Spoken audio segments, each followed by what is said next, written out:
जय हो एकादशी मैया की जय। पौष मास के शुक्ल पक्ष की एकादशी को पुत्रदा एकादशी के नाम से जाना जाता है। पुत्रदा एकादशी को विष्णु भगवान की पूजा की जाती है।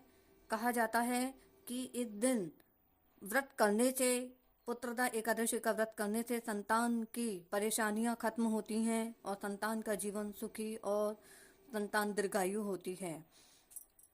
आज हम आपको पुत्रदा एकादशी की व्रत कथा सुनाते हैं। एकादशी का व्रत भगवान को अत्यंत प्रिय है। एकादशी के व्रत की महत्व की तुलना और किसी व्रत से नहीं की जाती।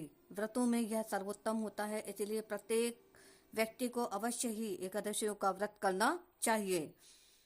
अब हम आपको आज पुत्रदा एकादशी की व्रत कथा सुनाते हैं। अथ पुत्रदा पौष शुक्ला एकादशी की व्रत कथा इस प्रकार है। एक दिन अर्जुन ने पूछा, हे कृष्ण जी, हमें सफला एकादशी का महात्म्य विधि सहित कहकर कृतार्थ किया है। आपने हमें सफला एकादशी महात्म्य की विधि कही और हमारा जीवन, पूरा परिवार, हमारा कुटुंब कृतार्थ हो गया। अब आप पौष शुक्ला के व्रत के बारे में समझाइए। इस दिन कौन से देवता का पूजन होता है और उसकी विधि क्या है। इस पर श्री कृष्ण बोले, हे कुंती पुत्र, पौष की शुक्ल पक्ष की एकादशी का नाम पुत्रदा है। इस व्रत में नारायण भगवान की पूजा करनी चाहिए। इस संसार में पुत्रदा एकादशी के व्रत के समान अन्य दूसरा व्रत नहीं है। इसके पुण्य से मनुष्य तपस्वी, विद्वान और धनवान होता है। इसकी एक कथा है, मैं तुम्हें उसे सुनाता हूँ। तुम उसे भक्ति भाव और विश्वास के साथ सुनो। भद्रावती नगर में सुकेतुमान नाम का एक राजा राज्य करता था। वह निसंतान था। उसकी स्त्री का नाम शैव्या था। वह सदैव निपुत्री होने के कारण चिंतित रहती थी, बहुत परेशान रहती थी। उस पुत्रहीन राजा के पितर रो रो कर पिंड लेते थे कि उन्हें बाद में कौन पिंड देगा, कौन उनका पिंडदान करेगा, कौन उन्हें जल देगा। इधर राजा और बंधु बांधव, मंत्री, मित्र, राज्य, हाथी घोड़ा आदि से भी उसे संतोष नहीं होता था। राजा को कितने ही उसके बंधु बांधव थे, मंत्री थे, मित्र, राज्य, हाथी घोड़ा, धन धान्य से परिपूर्ण उसकी प्रजा थी, लेकिन उसके मन को संतोष नहीं होता था। वह विचार करता था कि मेरे मरने पर मुझे कौन पिंड देगा। बिना पुत्र के पितरों और देवताओं से उरण नहीं हो सकते। जिस घर में पुत्र नहीं, वहां सदैव अंधेरा ही रहता है, प्रकाश नहीं होता, जीवन अंधकार में रहता है। इस तरह राजा रात दिन उसी चिंता में लगा रहता और परेशान होता रहता था, बड़ा दुखी रहता था। एक दिन राजा ने अपने शरीर को त्याग देने की सोची, परंतु विचार करने लगा, आत्मघात करना महापाप है।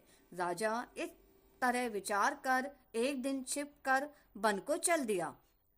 राजा घोड़े पर सवार होकर वन में पक्षियों और वृक्षों को देखने लगा।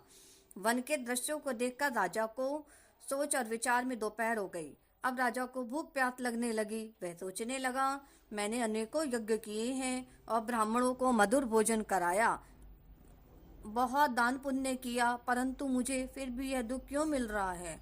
राजा प्यास के कारण बहुत बेचैन होने लगा और पानी की तलाश में आगे बढ़ा। कुछ ही दूर आगे चलने पर उसे एक सरोवर मिला। उस सरोवर में कमल खिल रहे थे। उस सरोवर में सारस, हंस, मगरमच्छ आदि जल क्रीड़ा कर रहे थे। उस सरोवर के चारों तरफ मुनियों के आश्रम बने थे। तभी राजा के दाहिने अंग फड़फड़ाने लगे। राजा मन में प्रसन्न होकर सरोवर के किनारे बैठे हुए मुनियों को देखकर घोड़े से उतरा और दंडवत करके उनके सम्मुख बैठ गया। राजा को देखकर मुनीश्वर बोले, हे राजा, हम तुमसे अत्यंत प्रसन्न हैं। तुम इस जगह कैसे आए हो, सो कहो। इस पर राजा ने उनसे पूछा, मुनीश्वरों, हे मुनीश्वरों, आप कौन हैं? हे मुनि, आप कौन हैं और कितने यहाँ पर पधारे हैं? मुनि बोले, राजन, हे राजन, आज पुत्र की इच्छा करने वालों को उत्तम संतान देने वाली पुत्रदा एकादशी है। हम लोग विश्वदेव हैं और इस सरोवर पर स्नान करने आए हैं। इस पर राजा बोला, हे मुनीश्वर, मेरे भी कोई पुत्र नहीं है। यदि आप मुझ पर प्रसन्न हो तो एक पुत्र का वरदान दे दीजिए, मुझे भी पुत्र की प्राप्ति हो जाए। मुनि बोले, हे राजन, आज पुत्रदा एकादशी है, आप इस व्रत को अवश्य करें। भगवान की कृपा से आपका अवश्य पुत्र होगा। मुनि के वचनों के अनुसार राजा ने उस दिन पारायण किया और मुनियों को प्रणाम करके अपने महल को वापस आया। उन्होंने पुत्रदा एकादशी का व्रत विधि पूर्वक किया। रात्रि में रानी ने गर्भ को धारण किया और 9 माह पश्चात उसके एक उत्तम पुत्र रत्न पैदा हुआ। वह राजकुमार बड़ा होने पर अत्यंत यशस्वी और प्रजापालक हुआ। श्री कृष्ण भगवान बोले, हे कुंतीव, पुत्र की प्राप्ति के लिए पुत्रदा एकादशी का व्रत अवश्य ही करना चाहिए। जो मनुष्य इसका महात्म्य श्रवण व पठन करते हैं उनसे स्वर्ग मिलता है और वह दीर्घायु होकर पुत्रों बंधु बांधवों सहित स्वर्ग को प्राप्त होता है, स्वर्ग को जाता है। इस व्रत को करने से हमें संतान की प्राप्ति होती है और संतान पर जो भी कोई परेशानी हो, उसके जीवन में कोई भी दुख हो, वो सब दूर हो जाता है और संतान दीर्घायु भी होती है। अतः जिन दंपत्तियों के संतान नहीं है उन्हें पुत्रदा एकादशी का व्रत अवश्य ही करना चाहिए। पुत्रदा एकादशी मैया की जय, विष्णु भगवान की जय, लक्ष्मी नारायण भगवान की जय।